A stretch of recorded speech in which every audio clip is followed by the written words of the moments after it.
Welcome to Jets Rewind. I'm Marty Shupak. I'm in Valley Cottage, New York. I'm joined by my very close friend, Ralph Schrager, my friend for over 50 years. Hopefully, we'll be joined by Ray Clifford, who's at a Jets group function out in Ohio. If he can get to his phone, and we'll get him on the air. But we are about I don't know, about 20 minutes removed.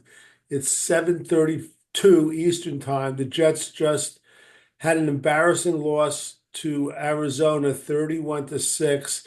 It was just more than embarrassing as, you know, look, Jeff Ulbrich is way over his head. We all know that. But for the players to come out and not have any sort of self-pride or anything, and to put on an exhibition of tackling like they did tonight, it was just beyond belief. And I'll tell you, the 31-6 score is not indicative. It could have been 61-6, but their tackling and the ill-preparedness of the game is just beyond comprehension, where they had a shot to maybe, make some noise for the playoffs.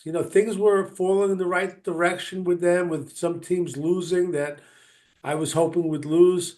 But the tackling from the very beginning was just pathetic, and it just kept getting worse and worse and worse.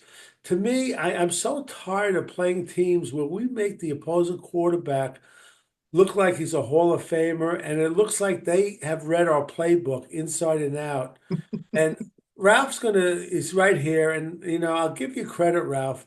You gave me some good text messages, but my favorite was that Aaron Rodgers has more miscommunication plays than any rookie in the NFL, which is so true. I've never seen anything like that. It's like every other play. So with that, I'll turn it over to Ralph. And Ralph, give me your reaction before we try to break this down.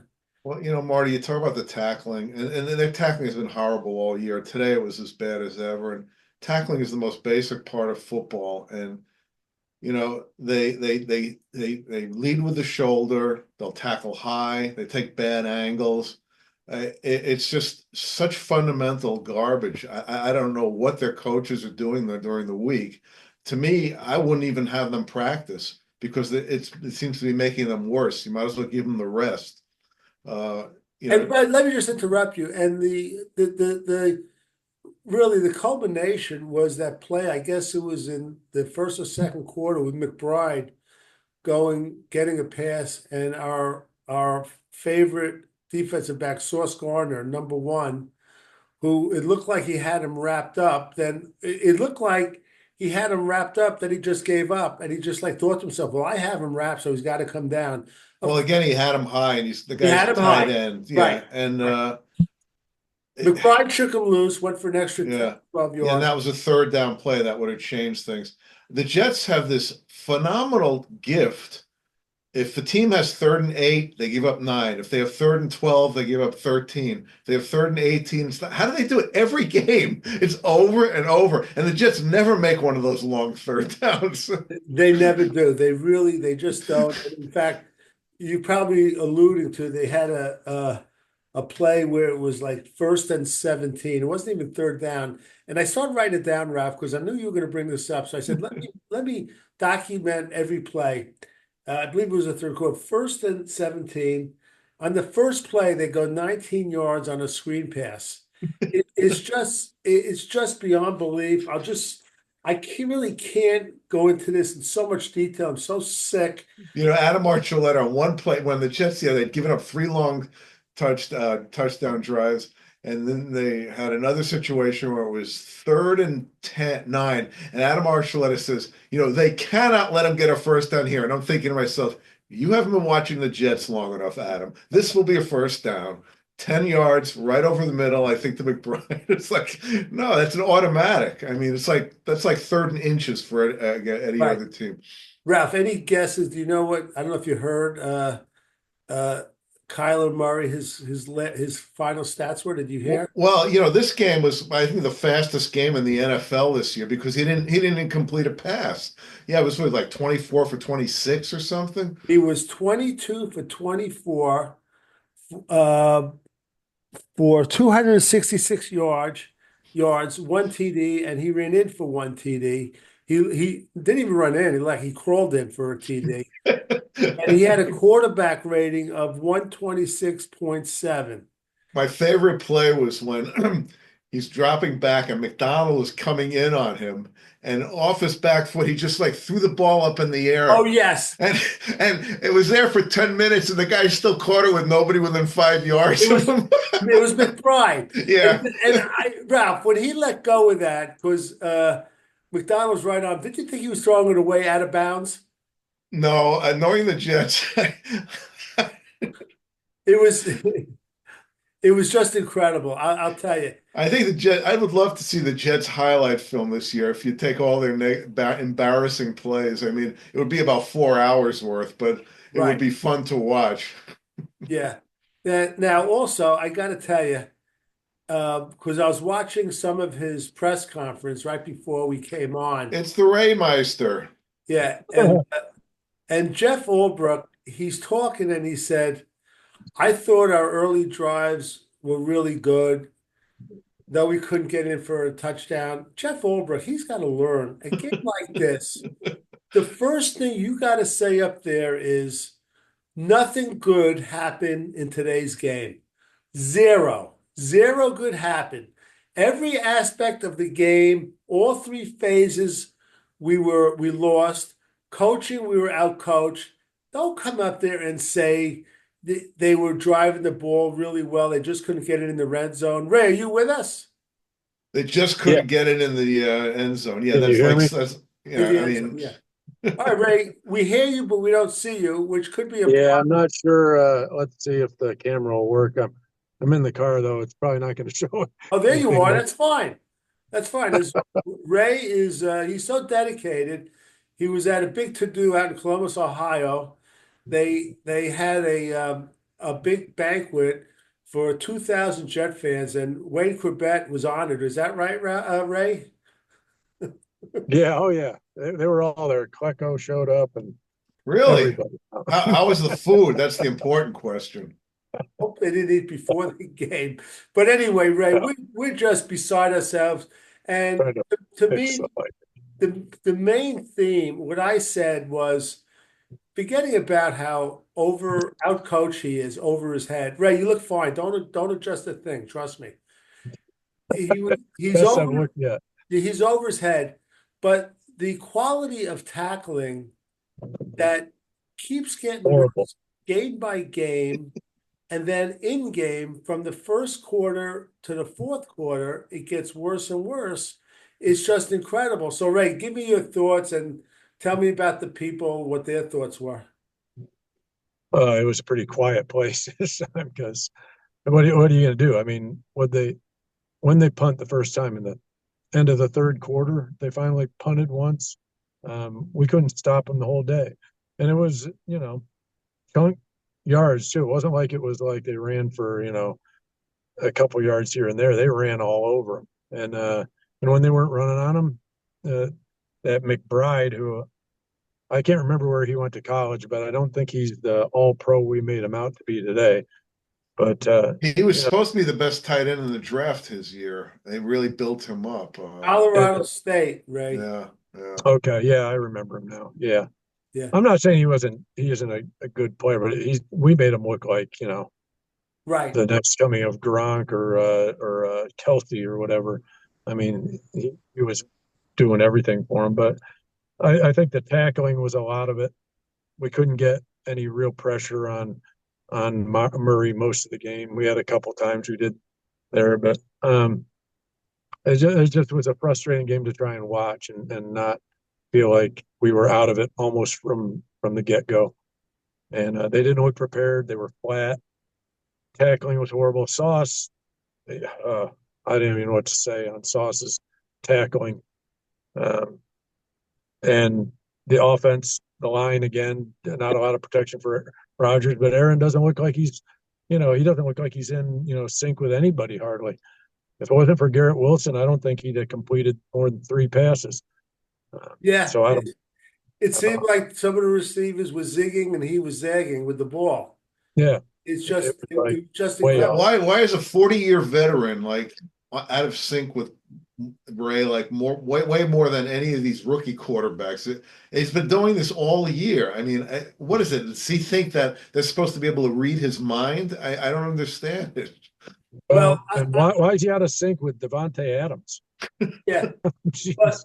but I want to mention too, on one of the plays, it was either a third or fourth down play, and he missed Devontae Adams went one way and he threw the other way. But if you remember the play, the clock was down to like 2 seconds and they had to hurry it up.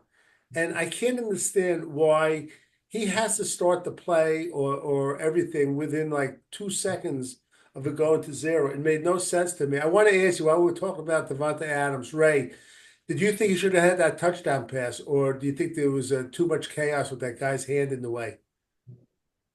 Uh, I thought he could have caught it, but I don't know. Maybe he got his sight affected some. I don't know. I thought he could have had it. How about you, Ralph? Well, I think the one Wilson caught the week before, on the first one-hander. I mean, the guy had his, Yeah, was it? He caught, I think he should have similar caught thing. this. I think I he should. do. It's funny you mentioned that. Wilson almost made another spectacular catch, but not quite. And I'll tell you one thing I noticed too, Devontae Adams and Malachi Corley, those guys don't block. There were like a couple of plays where it was like we were playing with like 9 players. I'm not saying they don't block on every play, but it's like they block when they want to. It was ridiculous. And Ralph, I want you to describe the first touchdown by Arizona, but especially want you to talk about your favorite, Michael Clemens. Well, yeah, Mr. Containment. Containment. Apparently, he doesn't learn from his mistakes, and neither does the coaching staff. But I mean, they've been doing this all year, like having their ends pinch in on runs. I don't know why. They've been screwing up since the San Francisco game, and I guess that's a sign of a bad coaching staff. They don't know how to adapt and change their plan. There's not a whole lot you can say about Michael Clemens, except he's got 4.5 sacks, which I remember about 2 of them. And he's and what about I keep saying, who's number 7? Who's number 7? Oh, right, it's Reddick. He's been a big addition too, huh? Yeah, and just for the fans, I don't want to rehash everything. 14-3 at the end of the first quarter, 24-6 halftime, 31-6 third quarter, and no scoring in the I fourth. think they had the mercy rule. Something. If there's any bright spot, I like the way our new kicker kicked, especially that second field goal. So Yeah. I mean, who knows? We'll have to see moving forward what's going on. A couple of stats. Breece Hall, 10 carries for 52 yards. There's one point when I said, why don't they give the ball to Breece Hall? It's like he was more effective, like Aaron Rodgers. You know what I mean? Passing. Yeah, he was pretty good. Yeah, Braylon Allen, 7 for 27. I thought he was very effective on a few runs. And receiving, Garrett Wilson, 5 for 41.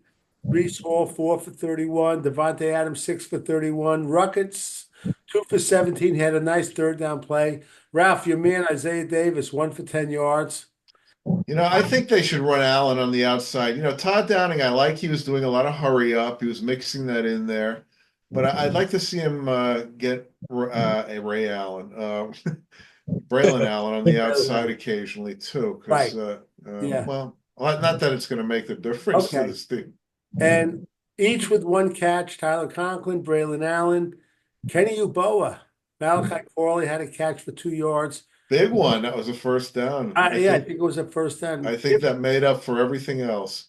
Gibson was 1 targeted, no catches. On defense, Ralph, you're going to love this stat. Jamien Sherwood had 17 tackles. Wow. Yeah, he was there a lot. I have to say. Yeah.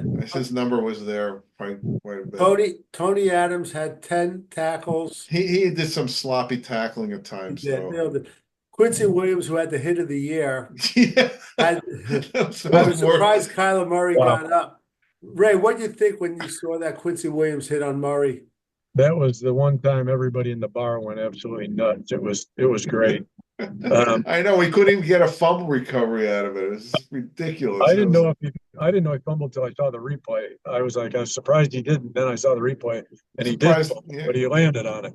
So surprised. Yeah, I'm surprised they didn't lose consciousness on that play. Yeah. oh, Um, Jalen Mills, he made some bonehead tackles, Yeah, he did. but he had 8 tackles. Oliver DJ did. They all did. The tackling, it was just tackle up and was down the line, Marty. horrible. It was horrible. It was just, DJ, yeah.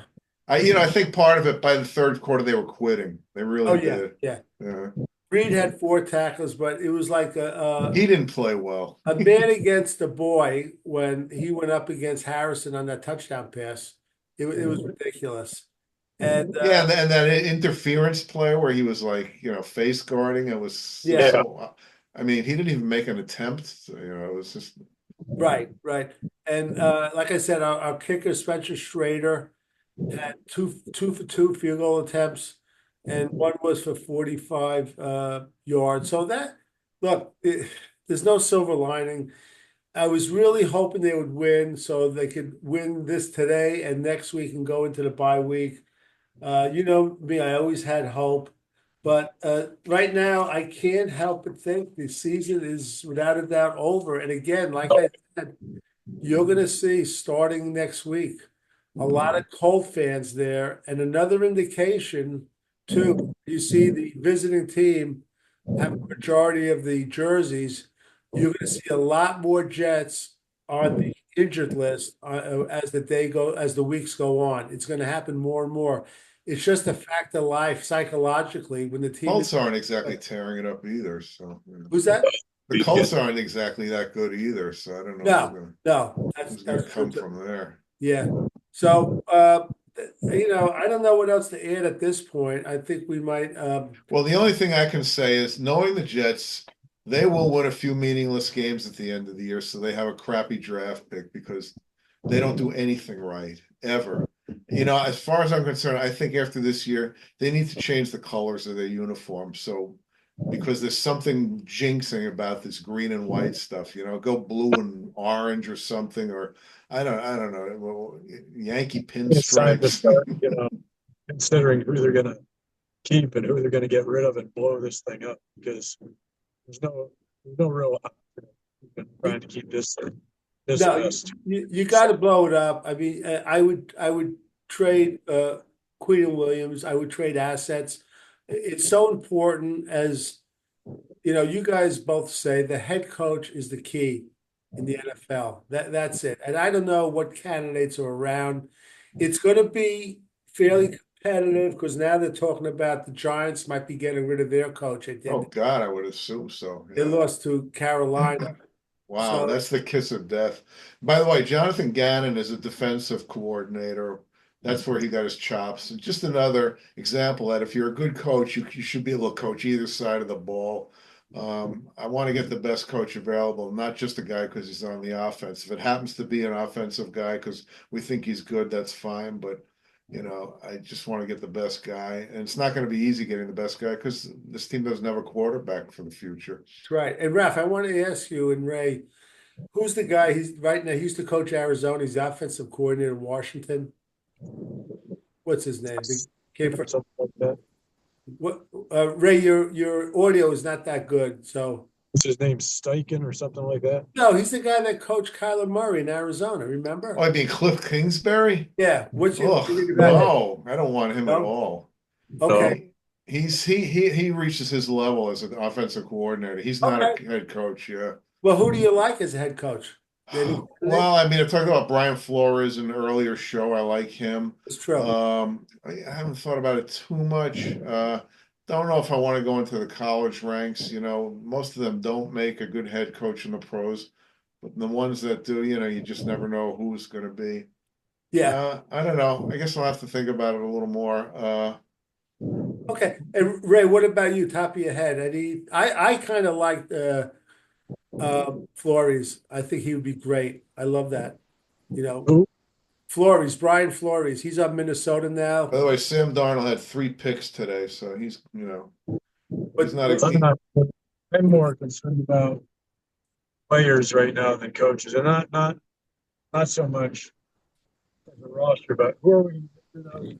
If we can get something for that, and because I think it's gonna be a total rebuild, so Right. we might as well forget next year making Right. the playoffs. Let me just repeat for the Create fans, create a Ray, you're not coming in that good, but I heard. Let me just repeat. You're more concerned with what assets we could get if we clean house than who the yeah, coach is. But the thing is, I draft think picks and or player, you know, so that I want to create a base, but it's going to be another 2 or 3 years before we're talking about actual playoffs and contending. But yeah, if we can start creating a true base instead of bringing in these old guys who are at the end of their road, and we give them an extra year or two with a lot of money, they're terrible.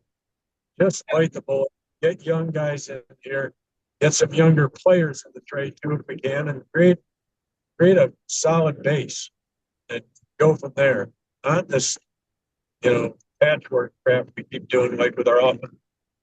right. I would like the season ends in January.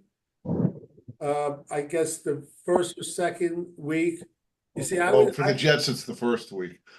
okay, but I would like to pick a coach right away because I know our owner is going to be overseas. And Well, the problem is we might have to have a GM, and if you let's with get a it. Yeah, let's get a GM.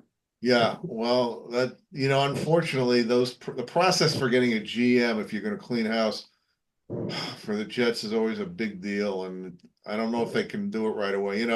Black Monday when the coaches all get fired, some of them get scooped up quickly. I don't. I have a feeling the Jets are going to take their time because I don't think they're going to get a GM immediately, and I think you got to get the GM first. Ralph, they can't take their time. Look, right now the I Jets. don't say they would. I don't say I think they should, but I think they They can't, look, will. they're 3-7, right? I believe. Yeah. Yeah, So yeah. if Woody Johnson is devoted to this team without any sort of tampering, he would put out feelers. He would speak to people. Don't hire a consultant. Do it on your own. See talk to your vice president. You got to come up with the right guy, but you got to do it sooner rather than later. This season is over. You get it. I mean, it's like Jaws has landed in the bay of our beach. We can't. You remember last time they hired a consultant, they came up with Mike McCagnon. That That's what I was said. Forget the consultant. It's a waste of money. And that's Charlie Casserly's friend he hires that he worked for him at one time.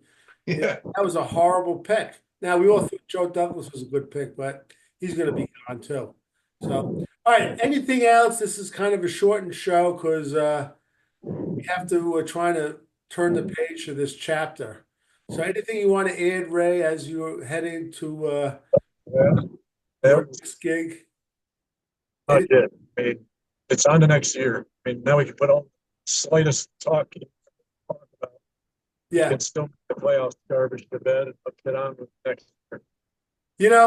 Ray and Ralph, in retrospect, I wish they lost the game last week so they could have made some trades at the trade deadline. Yeah, I don't know how many they would have, but yeah, that was a an awkward time to win your first game. Leave it to the Jets to do Well, something like They that. could have Yeah. got like a fifth for a DJ Reed, you know? Yeah, I would say so.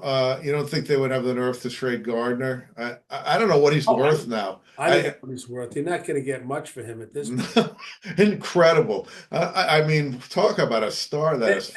And I want to ask Ralph and Ray, and I was thinking the other day, what is it about sometimes getting secondary players in our secondary that we think are great, like Eric McMillan, Darrell Ray, and they just have like their 15 minutes of fame and they're gone. I know.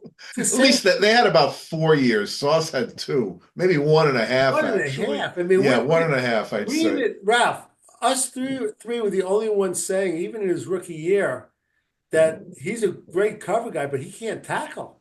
He's like Yeah, Deion I know. Sanders. I know. So, all right, we'll see. Anything else you want to add, Ray? We're cleaning No. house. Clean house. Let's get it on. Let's get it. Start anytime you want. Okay, Ralph, how about you? Well, I'd like them if they're going to clean their house, clean my house because I haven't vacuumed in a while. Well, let's just get this thing going. I mean, we've been through this over and over again. I mean, the best thing would be if Woody Johnson would sell the team to Steve Cohen, but Yeah. I don't think that would happen. All right, we're going to close this out for Ray Clifford, for Marty Shupak and Ralph Schrager. Again, the Jets lose another game, and I'm just beside myself. So until next time.